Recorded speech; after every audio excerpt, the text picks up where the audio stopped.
Sean Penn, one of the great actors of his or any other generation, fantastic in this movie. How did it come about that you got him for the film? Because from what I understand, when you first approached him, he had retired from acting, right? This was pre-COVID when you first approached him. So how did it come about that you finally managed to snag him and play this role in this movie? Because he's just fantastic as this kind of mentor figure in your film. Yeah, it's the same. Sean for me is a great human being. He's not just an actor, a great actor. He's also a great director and great activist, and he's really involved in everything he's doing. And I thought that's what I really respect also in actors. When they are like this kind of background and they are like, that they're great human being. And I think Sean was really interested also to portray this kind of community and the paramedics and to show, how it could be difficult. So when I first approached him, he said, we were in contact because he watched Johnny Mad Dog, one of my previous film, and when he was doing The Last Face, and he said, oh, I love your movie, and we were in touch.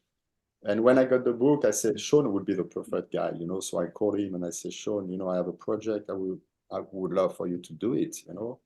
And he said, no, I don't want to act anymore. I might do my film Flag Day and I'm tired with acting. And I said, you can't stop, I mean, he said, no, yeah, really, I would love to work with you, but I don't want to act anymore.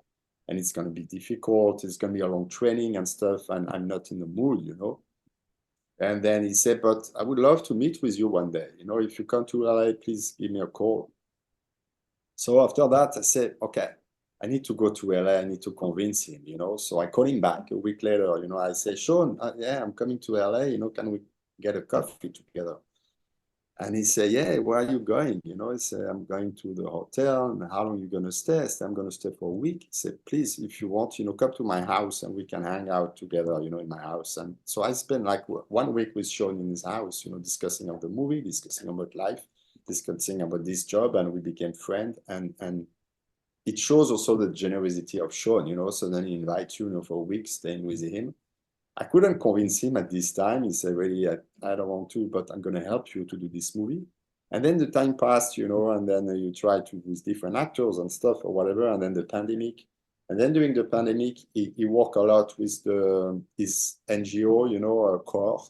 And he was doing this program in LA, doing vaccination with the LA Fire Department.